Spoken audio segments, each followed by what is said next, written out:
Good evening, friends. Thank you for joining Candid Meena every evening to know what's happening in India and abroad. And thank you for sending me your useful comments and suggestions.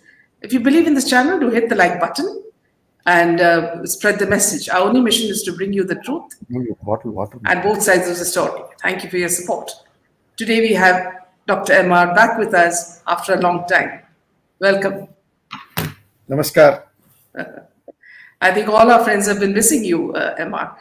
You've been quite busy. I have been also missing people. I must confess. Yeah. So let's move on to the first topic of the day, and that's everybody is discussing Pathan, which is going to release tomorrow. And apparently, what they are saying is that the Pathan advance booking on day one. Now, Shah Rukh Khan's action set to create history crosses 14 crores. Now, what we did on the Twitter, MR, is that we asked all our, Candid Meena family and others to post images of the theaters and the actual, kind of sales that is happening in these theaters, the advanced bookings. And most of them came empty. Some of them came with 26% booking, and that also on holiday, And we're talking about everywhere from Michigan to other parts of USA. You're talking about New England, England, London. You're talking about other countries and India also. So what these people are doing exactly is what Karan Johar did, during the time of Brahmastra. He did the same thing. First 2 days, they showed that they were absolutely fully booked, and then what happened was later after the move, it all died down. He was called by the income tax people, and also the ED. Now here, see, we are hearing so many stories. One is that, see, they're giving free tickets, and this man doesn't know what to do because he's so upset. For example, the biggest story that's happening is that he calls the chief minister of Assam and says at 2:00, please control the situation in Assam because there may be some kind of violence. And he assures him that he will do it. But before that, he says, when someone asks him a question, he asks, who Shah Rukh Khan? So that was very innocently spoken. Now everybody from the opposition has been hitting at him. They say that from that he went to Shri SRK when he called at 2 a.m. Now you remember, see, when Shah Rukh Khan did this with Samir Wankhede was transferred. Now he is trying this same thing on a chief minister, thinking that his money power and his whatever other power he has, he can twist and do things what he wants, even with top politicians who are respected and revered by the nation. Yeah, see, this BJP has some fascination for Bollywood. In the sense, they are only envious of the Congress's links with the Bollywood. They are not against Bollywood. That you have sort of hobnobbed with Bollywood and you have got a prima donna status with Bollywood. You go to their parties, you enjoy the evening with them. You're not against the whole culture. You are envious that you are not invited. And so BJP's opposition of Bollywood is different from the nation's opposition to Bollywood currently. So we must distinguish the two. And BJP will have its own compulsions. BJP will have its own reasons. As a chief minister of a state, Hemant Biswas cannot distance himself from protecting a movie being screened. And he can do that much and no further. Yes, as chief minister, yes. And there will be elements within the BJP, close to the BJP, which will egg on the BJP leaders to somehow or the other do some favor by doing something, photograph, all these things. But let me tell you, the Rubicon has been crossed. We have crossed the threshold. The nation, I will use a Hindi phrase, up chuka hai. Bollywood se up chuka hai. They are completely cut up with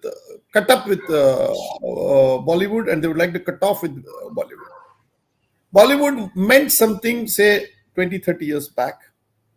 Today, with the aging stars, 3 Khans, and of course, Akshay Kumar is also a dubious character. I don't see him being consistent, and he's no longer an Indian citizen also. So all these guys are not in any position to influence the public in any significant way, say 30 years back, something could have been done. Two, regional movies are coming up big time, and a Telugu movie or a Kannada movie is now big time on our national platform, thanks to dubbing and thanks to the new genre of movies that the regional languages are spawning.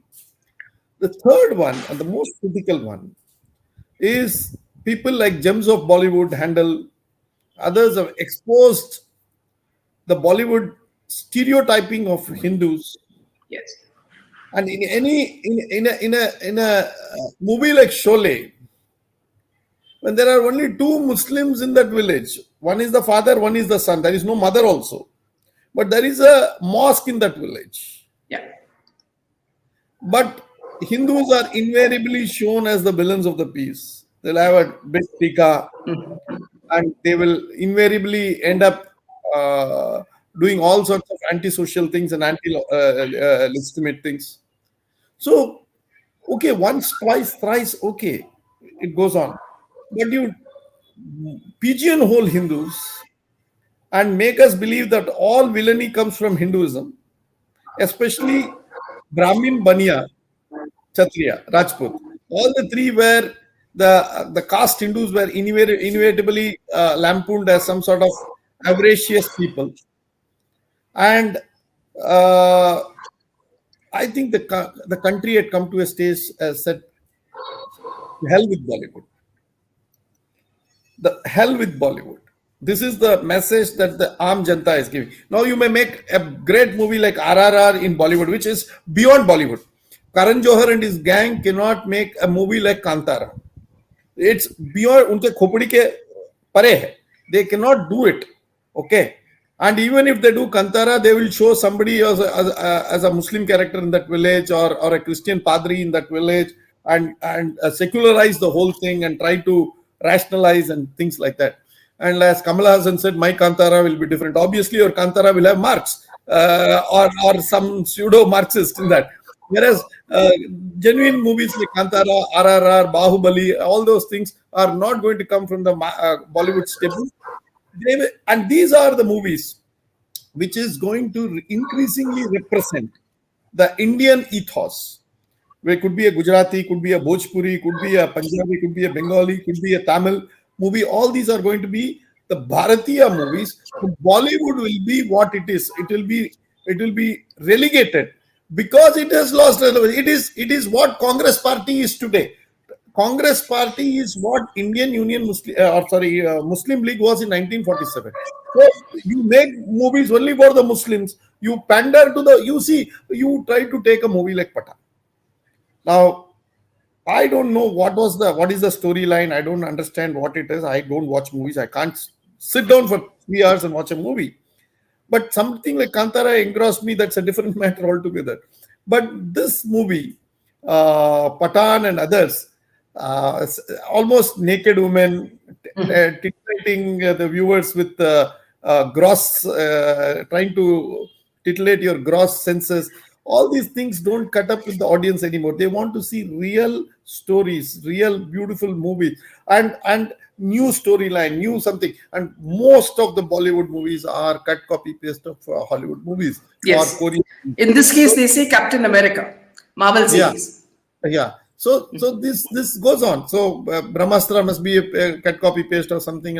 So bottom line is, people want to see something fresh.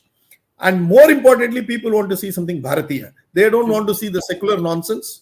And Bollywood is deteriorating because it panders only to a particular denomination in this country. And like Congress, it is relegating itself to the Z place. It has virtually no place in the mainstream. And I think the death of Bollywood can be well and truly announced. Yeah. But MR, see, if it was previous, when social media was not there, people could, you could fool people by saying that these movies are box office hits. But now what is happening is people all over the world are giving you proof, that the theaters are empty and there are hardly very, very few bookings. Now, despite that, they're coming out with this thing that saying that first 2 days are completely booked. And then you see a proof of people giving free tickets. If they buy their products, you will get so many tickets free. So all this, I mean, it's all so transparent. How come they are still thinking they can fool the public? See, today, thanks to what you said right now, you showed even the screenshot of various theaters. Theaters. Hardly 5% or 7% of the people have purchased the tickets, and nobody is actually paying money and seeing. And even I think those are all gratis, and I don't think so. People are going to. And even if people pay money, I don't think so. Even if it's a good movie, let's assume let's not prejudge something. If it's a good movie, beautiful song, beautiful dance, beautiful fight sequences, everything. Let us assume it has all the ingredients of a good masala movie. Even then, I tell you today, India has moved so much away from the Bollywood nonsense that even if you give free tickets, probably not only give free tickets, probably offer me money also. I don't think so. People are going to watch movies like Pathans and other things. And you are right. I think ED must take notice. You made a very pertinent point that ED and Income Tax Department must make notice whether it is a laundering vehicle of buying tickets and selling and trying to cheese off your ill-gotten wealth and pass it off as some sort of a theater owner, money generated through the theater. It's going to be very difficult. They have to find out how much of these theater tickets are actually purchased by cash and how much is purchased by online credit cards and other mechanisms. So it's going to be one serious investigation. And let me tell you, Bollywood has been for 30 years the money laundering vehicle of Dawood. And to some extent, Tamil movies have been cleansing agents or laundering agents of certain fisiparious tendencies from LTT. So there must be a very concrete, concentrated, shall I say, investigation by ED or even a investigative agencies, SIT or some sort of this that looks into all these things. And probably we will have to put an end to this nonsense. And I think the time that it has come that probably Bollywood will have to move away from Bombay to say Lucknow or some heartland places where it is treated differently and it gains more Indianness or Bharatiyata, so that it is resonating with what is required for our movies, not this typical masala movies of yesteryears. I think that is done and dusted. So, if you go back to what happened when Yogi Adityanath had his press conference for Bollywood, asking them to invest in his city, movie city. At that time, what Sunil Shetty said was that, see, if you think, you can do it, please stop this boycott Bollywood trend, and please ask Modi ji also to help us to stop this trend. Now, see, nowhere in this, whatever he's requesting the chief minister, does he say that we will stop making movies that make fun of Sanatana Dharma. Okay, so which means we will continue abusing you, but you need to continue paying us for our tickets and for our movies. It is modern day jizya, and we are fools. Yes. And I think we will even if Modi says. Even if I'm sure Modi is not going to say, I'm sure Yogi is not going to say. Yeah. But even if they say, the country has become, as I use the phrase repeatedly, it is irrevocable Hindutva. Yes. And the mood of the nation is not to listen to anything that is anti-Hindu. We are not going to listen to anything that is going to cast aspersions on Sanatana Dharma. Yeah. We are going to be proud of our religion. We do not want Hindus to be portrayed as villains. We don't want our women to be shown as scantily clad, easy virtue types.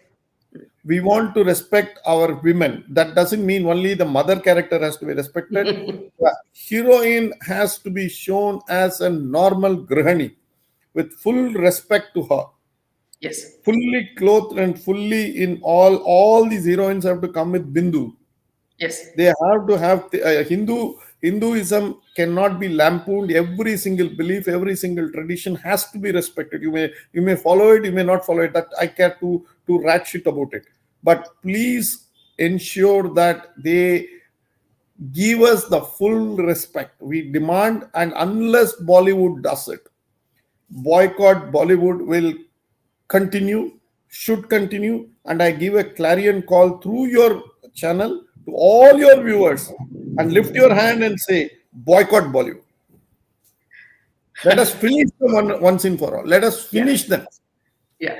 So here the irony is that Emma, I was watching some visuals of a video where Sunil Shetty's daughter is going to getting married to a cricketer, and these paparazzi are waiting for them near this Khandala, house, and you will see the way Sunil Shetty comes is just like Dawood comes. Okay, he wears a lungi, and Rudraksha with gold, a lungi and a kurta, and he comes out with 10 bodyguards, all dressed in black, and he begs the paparazzi, he gives them gifts and everything, please come for the wedding and everything. Now, MR, that if we boycott Bollywood, these people are going to lose all this. All their bodyguards will go. Their Range Rovers and their Audis and their Porsches will go. Their private jets and their yachts will go. And all these women who hang on to them will also go. This is why they're begging Yogi Adityanath, please remove boycott. Yogi understands it. I'm sure Yogi and Modi understand this nonsense of them. Trying to be too smart, they will not repent. They will not give us any assurance that they will mend their ways. On the contrary, they say that they will try to continue with whatever they are doing. And all they want is a fiat from Modi and Yogi to say that the Hindus should forget and forgive. We are not in a mood to forgive and forget. We have caught them by their collar. We have caught them by the scruff of their neck. And we will boycott Bollywood movies till they mend their ways. It is not that we want to continue. We have no personal hatred. Don't play with our sensibilities. Don't play with our women. Don't try to demean our police force. Don't try to hobnob with our army. Don't try to lampoon our systems. Don't try to say that our judiciary is bad repeatedly. Don't try to say all the villains are your Hindu caste people. And don't try to lampoon Brahmins and say these are the most backward people. That they are exploitative. Don't try to do it on a uniform scale. Or yes, if the story wants some line, yes, you do some story. Yes, I am not something who says that the story should be taken away. But do it repeatedly for 30 years. Do it repeatedly for 30 years and try to say that we are some sort of a guy who will give you a certificate. This is the same JNU types who will give us a character certificate of who is secular, who is non-secular, who is communal, who is progressive, who is not progressive, who is patriotic, who is not patriotic, who is national, who is anti-national. So this we must finish. The same thing what JNU guys did, secularities did, Latvians media did, Bollywood was doing, but Bollywood was doing it more subtly, but Bollywood had a huge impact across the country. So this time we are dynamiting them from within and they are finished. And our ek dakka do, or finish karo Bollywood ko. See, as you said, the momentum was building up right from the times of old movies. But actually, it really took off only after SSR was killed. Now, there's a lot of proof coming that SSR was murdered, including people from the Cooper Hospital, the person who actually saw the body. Now, what is happening is that, even Fadnavis has said that they're going to form a SIT to see how Disha died and do that. Now, after that, there has been no sound. CBI is not whispering anything. What is happening here, MR? Such a high-profile actor died who has changed the complete system. And it seems like he is sending a message from heaven saying that, see, I will destroy Bollywood, come what may, through the people. So, what is happening here? MR, what are the, see, now it is a BJP coalition. Wow, what are they scared of? Can't they dig out and bring these people out? It seems when Disha's body was undergoing postmortem, somebody from the Thackeray family was in the same hospital. Okay, it is now on record. Penguin, Now, yes. now, I don't see the reason why an SIT should probe into Disha's murder. I call it a murder because I believe it's a murder. Yes. And Disha's death cannot be dealing from the death of Sushant Singh Rajput. This I have made very clear. If you are investigating these two deaths separately, you will end up in separate conclusions. But if both the deaths and, in my view, murders are investigated by the same agency, probably truth will come out. Now it's more than 3 years, I think, since CBI has taken over this case, and 2.5 years. 2.5 years, almost 3 years now. Now, till we have Disha's Alliance case solved, I don't think so. Sushant's case can be settled so easily. And the a person who has given a statement a couple of weeks back from the Cooper's Hospital, I was in the show with Arnav, and we did discuss that also. But as you said, CBI is still not yet got either a clinching evidence, or CBI is waiting for a political clearance. And in my view, CBI will do it probably very close to the elections. Some sort of a strike would happen very close to the elections, because Modi government would believe, and rightly so, they are entitled to it, that to milk it to their political advantage to the maximum. That's without any argument, I think I will give it. But I also sincerely hope, and this is where I think very important, that the elements within the BJP which are pro-Bollywood, elements within the BJP which hobnob with the Bollywood, which are funded by the Bollywood, which have a soft corner for the Bollywood, which sees that Bollywood must exist and they should hobnob with Bollywood instead of Congress is going to the parties. The Razmatas should be rightfully belonging to them. I think that element, or those elements within the BJP, need to be curbed. And I hope that the Prime Minister will ensure that those type of people don't give a free run. And somewhere down the line, we need to ensure that truth does come out. And I hope that sooner than later, the truth will come out. I have always held CBI is eminently capable. On your channel, I have repeated it ad nauseum several times. I think CBI is eminently capable of unraveling the murder. Only thing is the political will and the direction. Yeah. Whether the BJP will give it or not, let us wait and see. Yes. Also, recently, just I was seeing the the postmortem of Sushant Singh Rajput. In that, timing is also different.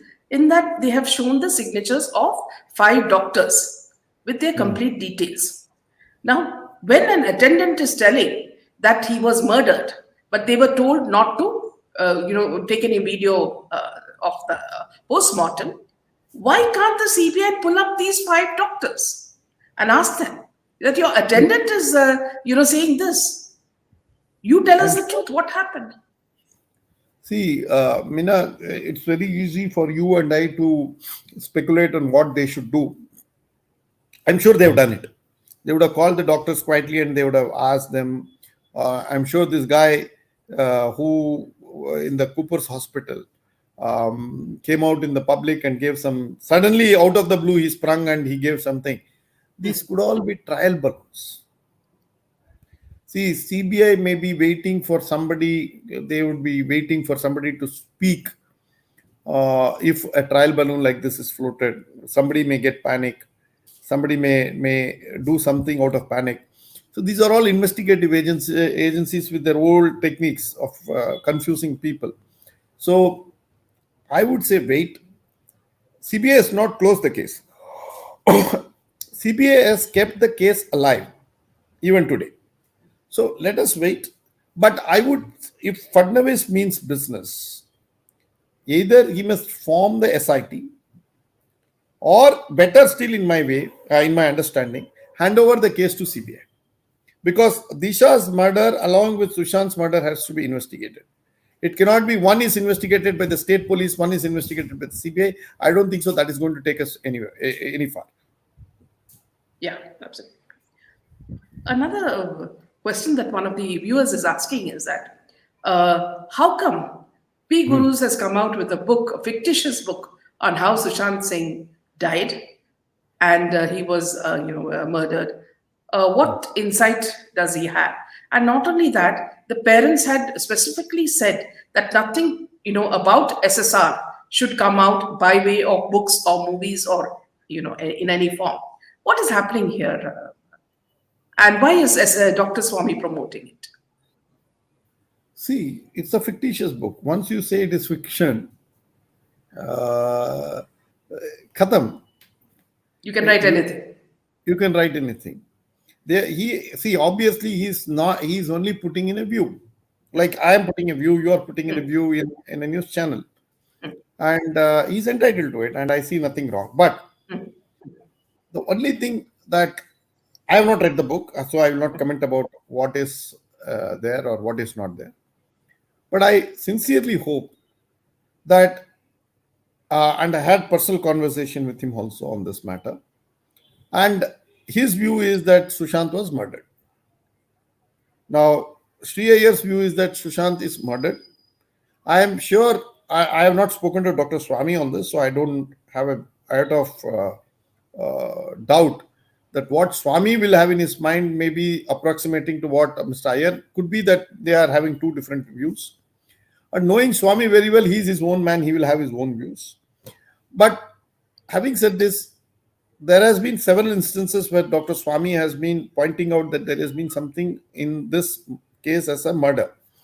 But whether he will continue his tirade and whether he will continue and take it to a logical conclusion, I don't know, because I have not spoken to him. But as far as P Guru's, Mr. Sri Iyer is concerned, he is very much clear that this is a murder, and that is what he alludes to in his book, as far as I understand. Okay. Going to what is happening with the BBC documentary on Prime Minister Narendra Modi and his role in the 2002 Gujarat riots. Why are we making it such a big issue when yes, it's right to condemn it and to not show it in India, but why do we give so much of importance to BBC channel, which is useless? Because see, many of the journalists who have left BBC have said that, see, they cannot work there unless they have an anti-Indian stand in their writing. Everything has to be anti-India. Then only can they join BBC. Okay.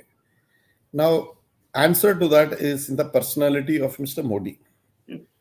Now, Modi has a unique horoscope or a unique working methodology, or call it what you may, that any abuse of Modi has been translated into abuse of Hindu, India, BJP, Gujarat, whatever. That the denominations have changed, but by and large, any abuse on Modi has suddenly gone big and better. And Modi has politically gained from it. Now, please understand, this year, I think we have elections to Madhya Pradesh, Chhattisgarh, Rajasthan, Karnataka, then a host of northeastern states. Then probably it will all set a tone for 2024.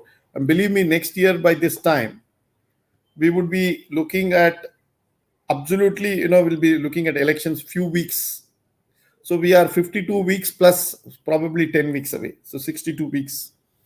So Modi, the biggest blunder Congress party and all these BBCs and others do is they have no way of attacking Modi on areas where he could probably and potentially be attacked. He is getting attacked on issues which are done, dusted and settled, not only within the legal framework. I think it is done and dusted as far as the political narrative in this country is concerned. The Gujarat government in 2007, remember what Sonia Gandhi said, merchant of death, maut ka saudagar. I think Shabna Azmi's husband, Javed Akhtar, had penned that slogan. That is what is the popular belief. And he must be ruining himself, and Sonia Gandhi must be cursing herself for hiring him as a speech writer, because Gujarat government voted very vehemently both in 2002 and 2007 for Mr. Modi. And in 2012, the vote for, if you vote Modi, we can probably push him to get the prime minister. So they voted him again. So in all the three occasions, 2002, 7 and 12, Modi was tested at the political forum. Simultaneously, Tista Setalwad and others took the legal route. They tried to prove, and the Supreme Court had an SIT, and SIT was formed under Mr. R.K. Raghavan. Then there was a very fine officer called Malhotra who had gone to look into the entire issue, and they sat with Mr. Modi, they discussed with Mr. Modi, they cross-questioned him on several things, and they came to a conclusion that, look, Mr. Modi was not responsible. On the contrary, so many number of deaths has happened on both sides. It's a riot and police firing, people die. And until date, see, the question probably, if the Congress were some sense in Congress, they should have first asked why did and how did Modi allow 57 people to die in that train. Now, Hindus' lives are expendable. They will say, we won't question Modi on that. We will only question about Gujarat riots. Gujarat riots, you have a right to question, and your impartiality will come into play, provided you also question about the burning of Karsevaks. But if you question the burning of Karsevaks, remember Lalu Yadav had his own committee or inquiry committee that looked into it and gave a clean chit to everybody and said this was an accident. People knew that petrol was stored in that Godra, and they knew this train of Sabarmati Express was coming. It was fully loaded with Karsevaks, and they burnt it. And who burnt it? It was the Muslims who burnt the Hindus there. And till date, Congress party, whether at the central or the Gujarat level, has not asked Modi anything. On the contrary, they have repeatedly riled in for Gujarat riots. Now, why did Gujarat riots happen? Gujarat riots happened because people saw that one of the most innocent people sitting in a train traveling from Ayodhya to Gandhinagar were burnt. It was probably Gandhinagar or some other place in Gujarat that it was burnt. And people literally were burnt alive. 50 odd people burnt alive, 57 if my memory serves me right. And some of them have scars even today, those who survived that Holocaust. So this is what is, I think, Modi's biggest strength. That any attack on Modi, personally, especially on 2002 or anything, he naturally transforms and resonates with the normal people as if they are also being attacked. Now, the Congress party has still to find areas to attack him on a secular plane. They have been attacking on a communal plane, and they are getting a bloody nose. BBC is also following the same pattern. That the idiots in BBC do not know that the country's political as well as legal process has been so strong enough that they have given a clean sheet both electorally and legally. So that is what is the issue here. Electorally, and just because it doesn't suit some of these BBC correspondent jobless people, that doesn't mean that we are at fault. When I say we, now see, the problem is, it is the Gujarat riots exoneration did not happen only at the level of some city civil court or some divisional sessions court in Gujarat. It has happened at the highest court. Not once but twice it was tested. The CBI was called in, and all those period, the BJP was not in power. It was only the Congress which was in power. It tried the use, abuse, and misuse of law and mechanisms to ruin Modi, because they know once the man comes to the power in Gujarat, he is unstoppable. They wanted to stop him in Gujarat. Thanks to the people of Gujarat that he was not stopped in Gujarat, and thanks to the people of India, he is unstoppable now as an electoral juggernaut. So the Congress has to understand the reality and the writing on the wall. That, like Bollywood, you cannot burn Hindus and say that why there should be a retaliation. There will be a retaliation because you burned Hindus. Cause and I'm using only the phrase of the great Rajiv Gandhi. Every action is an equal and opposite reaction. Now, Hindus will not tolerate this for eternity, and they will also not come to a stage that, okay, you abuse Modi and we will distance ourselves from Modi, because Modi and Hindus in this Hindutva in this country are all interwoven and have an umbilical cord that ties them together. So we need to understand that BBC first has to come of age. It has to understand that it is no longer a colonial, it represents a colonial power. It is representing a dwindling power. And it is an corporation which it has a past, but definitely no present and surely no future. And if it riles and ridicules the Indian Prime Minister, democratically elected, whoever it is, whether it is even Manmohan Singh or Modi, I would be first to stand up against BBC. Who the hell is BBC to stand up against my Prime Minister and comment it? They jolly well keep their mouth shut and do what they know best. We have our own systems, our own institutions, our own people. We will take care of our own issues. We do not want your interference. Exhuming this 2002 riots, finally, let me tell you, is a trailer of what is going to come in the next 62 weeks. Mark my words. This type of hit and job run is going to happen by WAPO, by New York Times, by various other woke media. Suddenly you will have some Harvard coming out with some study. Suddenly some journalist will come and give you some statement. All these hit and run things are going to happen. And this will be centered around Gujarat. Yet again. And there will be yet again some new Tista Sitalwad will come in and say we want to look at it afresh. A new investigation must be ordered on Gujarat. Could be, I think that is also there in their agenda, to see that another SIT is formed and another round of investigation is being done. Yeah. In fact, Modi ji, as the Chief Minister himself, told me when we had gone there that people like Barkhadat, were standing in quiet areas in Gujarat when this happened, telling people to come, here there's nobody, come, So they were questioned. These journalists were questioned, why are you standing here and instigating crowds? Do you want a riot? Yes. So this is the same thing they're doing now? Yes. But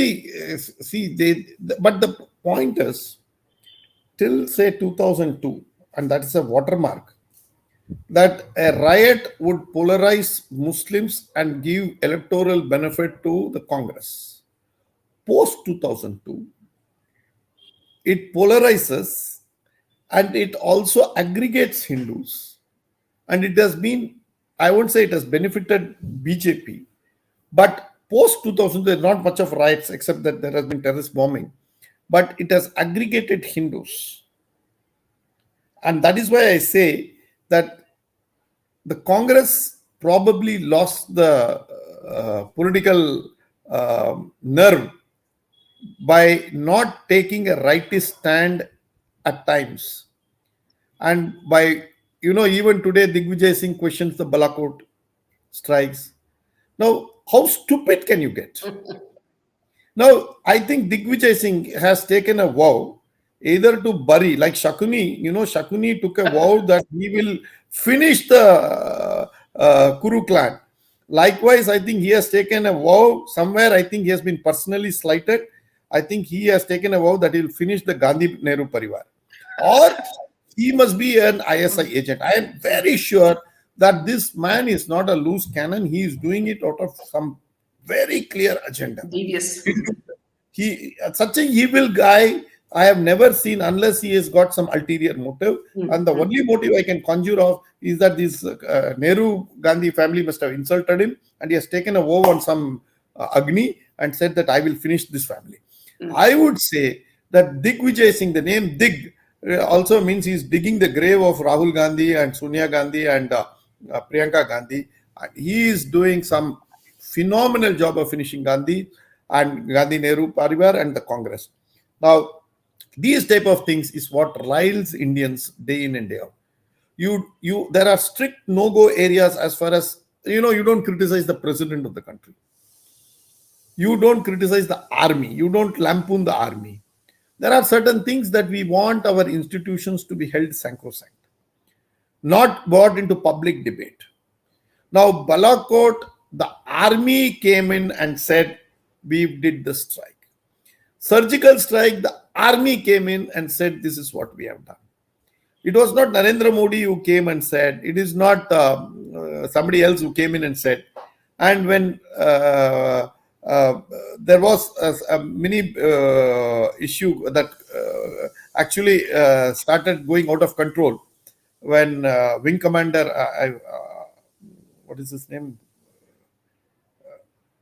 Uh, I forgot his name. Yeah, yeah. When the wing commander was arrested by the Yes, Pakistan, yes. and he was returned back. I think then the political side of the story was there, but army was given a free hand, navy was given a free hand, air force was given a free hand, and they delivered. And I think at that time, whether it is Balakot or surgical strike, we must leave it at that. We must not discuss this there. Our army sometimes may even fail in these type of organization attempts. This is a very difficult job. We can't expect them to be 100 out of 100 every time. It is not a LKG mathematics test. This will be something which will happen. A day will come where they will fail and they will have a bloody nose. Unfortunate. And that's a part of their job. But we must not celebrate or ridicule them. Both ways, I think they have done their professional job. We should keep away from them.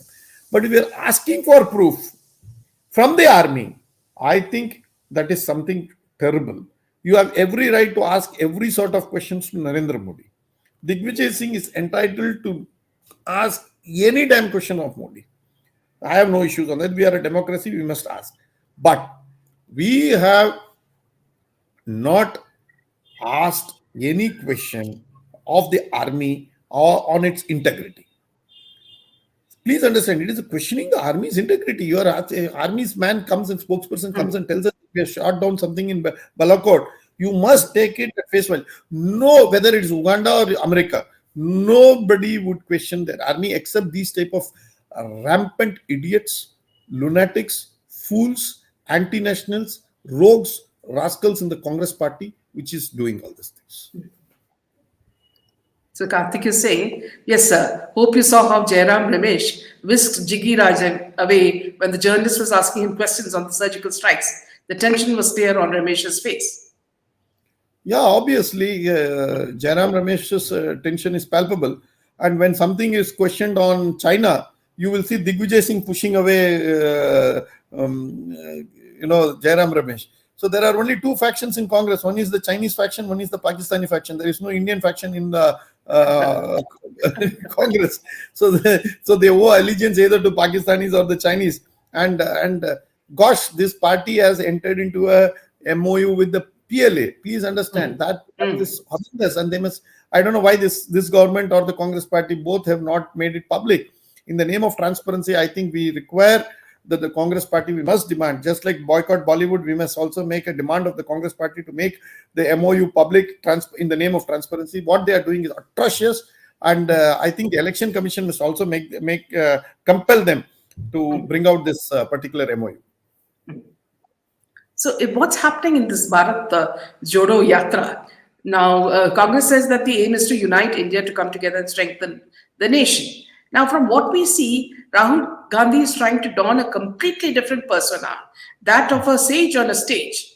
Now, in a recent interview with some Bollywood, food blogger, he said that, he's graduated from the best, not graduated, just done 1 year each at Harvard, Cambridge, and all the other prestigious universities. So, I mean, then how does he speak all this nonsense that he comes out with on a daily basis? I'm not Rahul. A pilot doesn't fly a plane. I mean, these sort of and things. He's ahead of it. He's a pilot ahead of it. I don't know.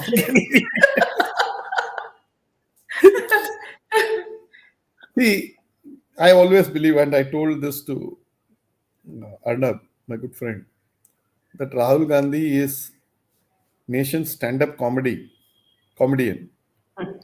minus GST. You don't have to pay GST to get this comedy, free, and you get it whenever you open a TV, whenever he opens his mouth. Yeah. I think Congress party loses 500,000 votes. I don't know. By this time, there will be hardly anything like 20 votes. Okay. My view is that the man does not know what he speaks. He has serious problems in comprehending issues. I would like some psychiatrists to analyze his speeches. I'm not an expert on that.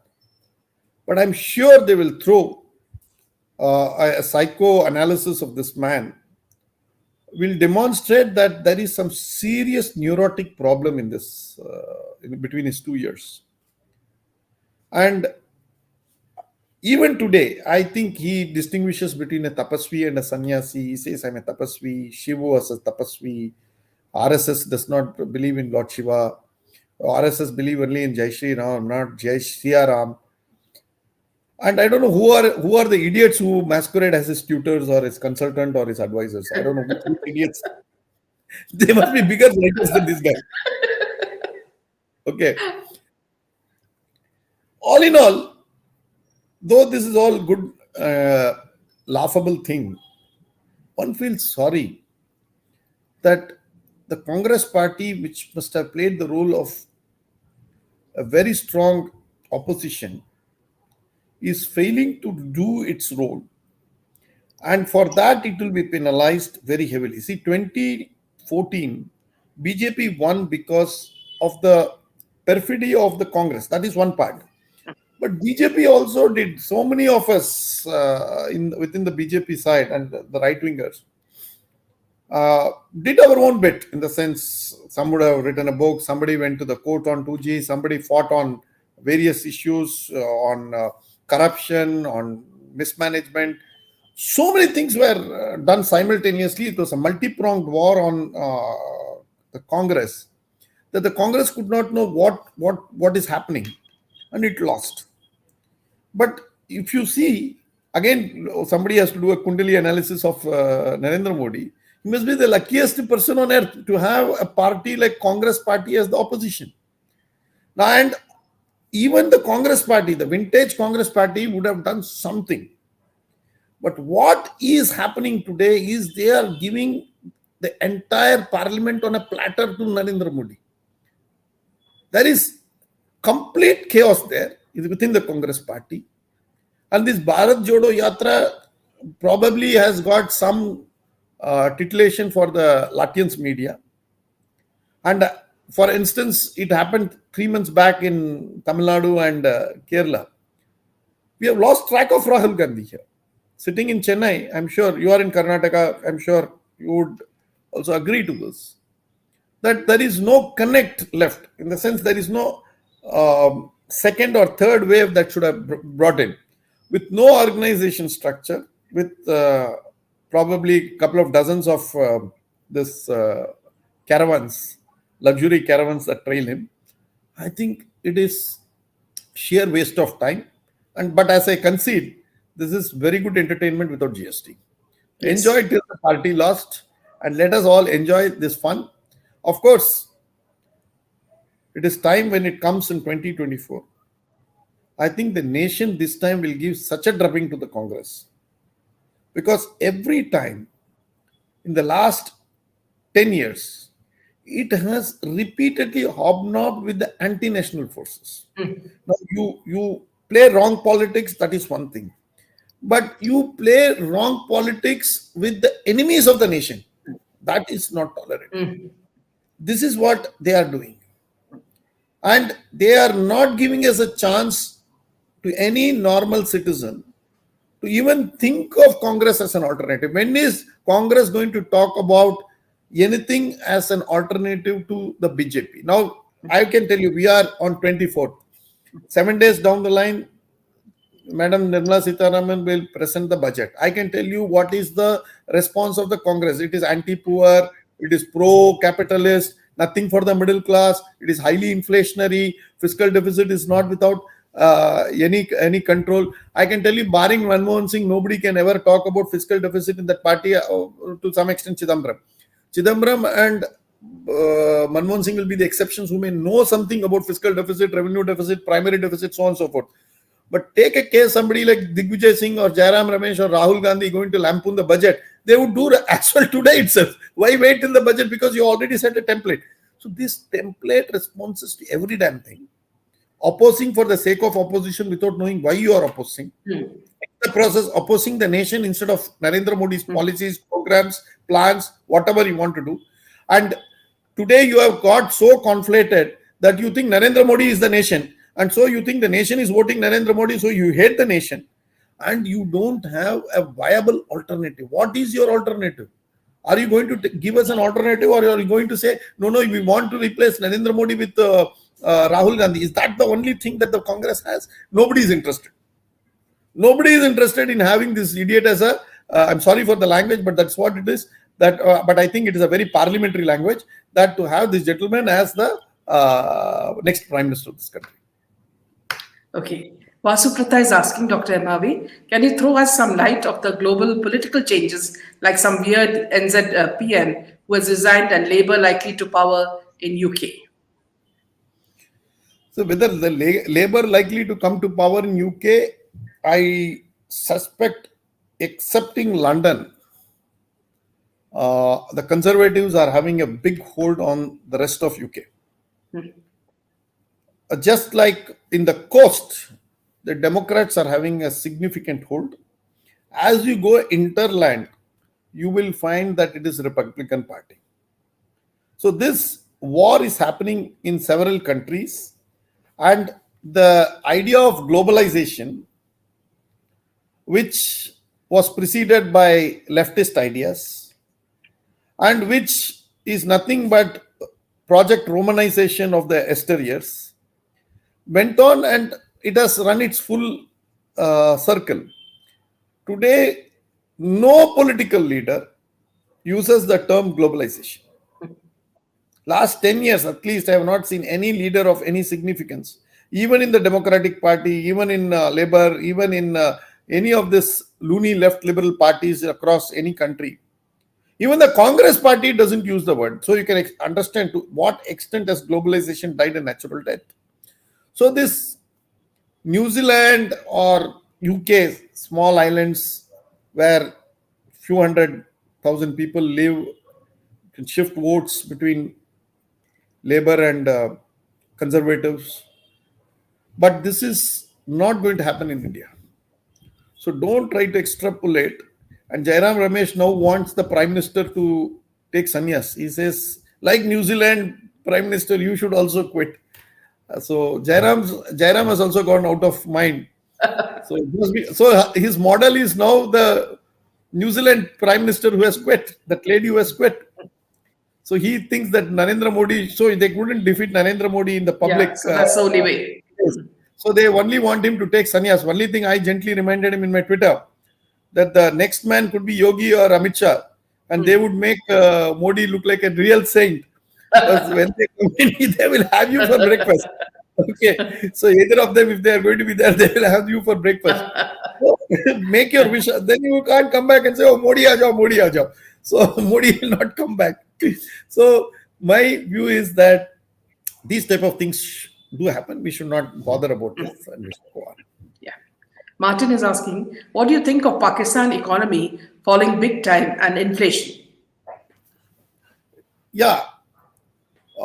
Pakistan is a failed state, and it is failing big time.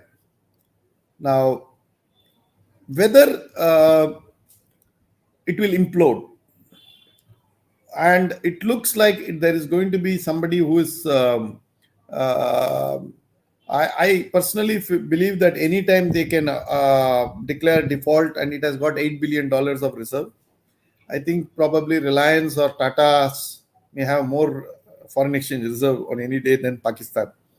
So we have around $575 billion, and they have 8, or probably that also is jacked up. According to some estimate, it won't be more than 5. So Pakistan is in a hand-to-mouth existence. And I'm worried about it. I'm not celebrating, I'm worried because a country of around 300 million people, and most of them potential jihadists, without a state or police or army. They're dangerous.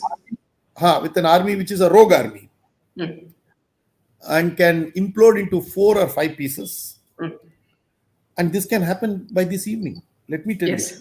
The situation is so precarious that it may not be a joke. By the time we finish this program, we can see that Pakistan has started imploding.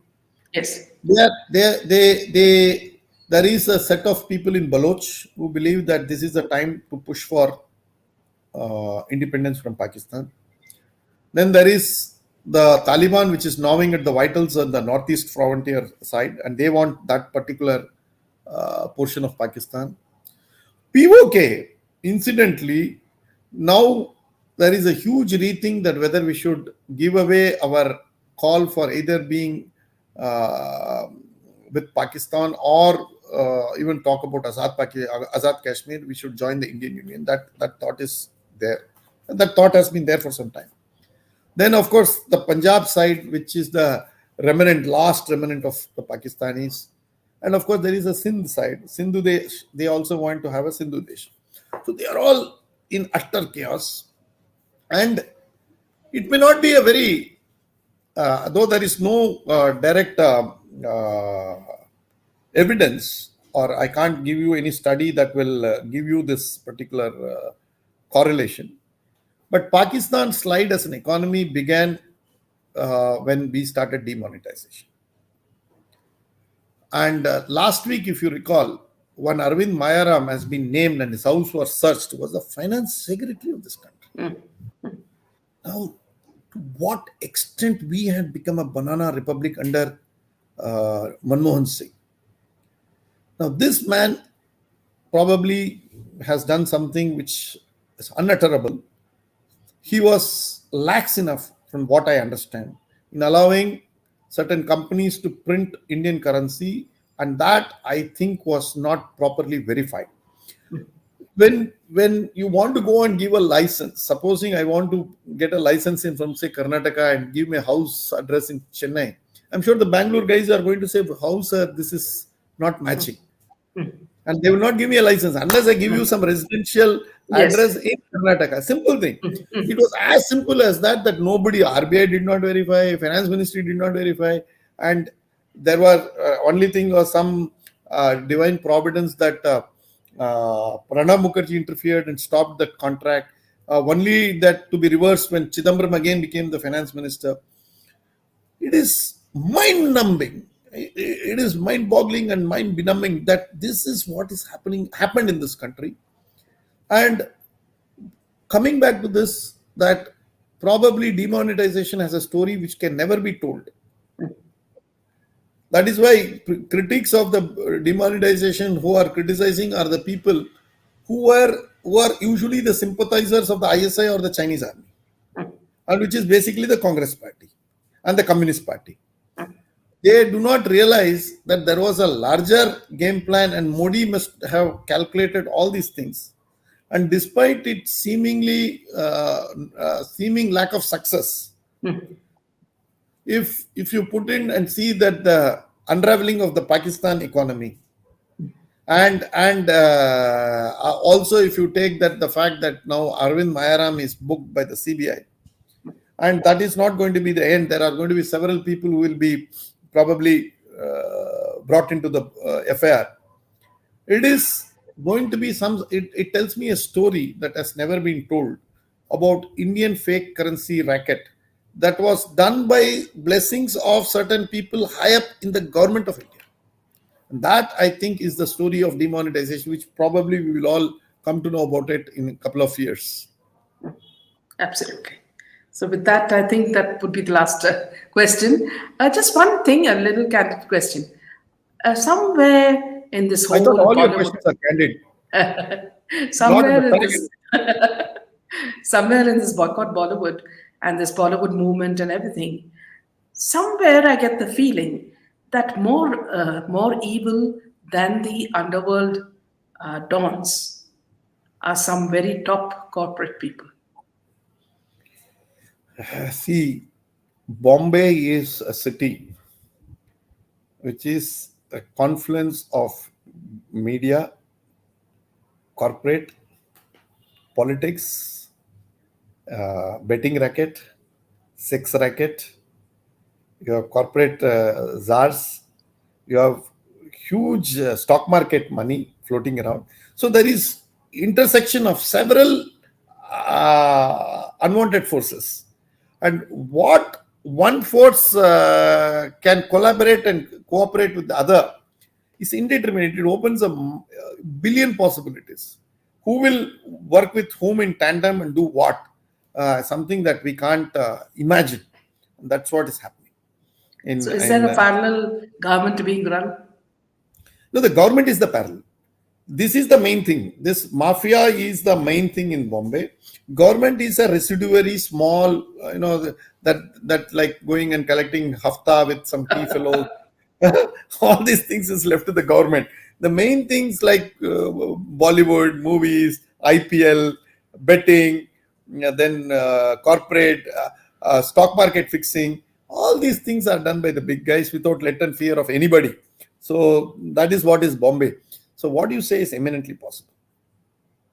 Thank you so much, Emma, for this wonderful session. Time just flies when you are on our channel, and people have so many questions and so many comments on what you say. Makes it very interesting. Thank you so much. Thank you. Good night. Jai Hind. Good night. Thank you.